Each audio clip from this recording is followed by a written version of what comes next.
प्रादेशिक विद्युत मंडळ आणि नागपूरच्या सार्वजनिक बांधकाम विभागातर्फे विभागीय क्रीडा स्पर्धा 2024चं आयोजन करण्यात आलं होतं। या स्पर्धेत विद्युत मंडळ तसंच सार्वजनिक बांधकाम विभागाच्या कर्मचाऱ्यांनी क्रिकेट, कबड्डीसह 9 विविध खेळांमध्ये सहभाग घेतला। या स्पर्धेतील विजेत्या खेळाडूंना चषक देऊन गौरवण्यात आलं। ज्यांच्यामुळे हा कार्यक्रम यशस्वी झाला असा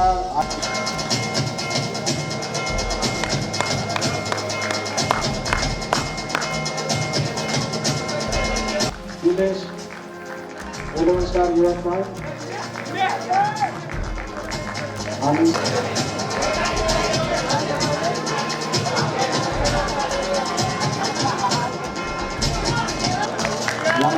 man of the tournament, Ravi Rathod.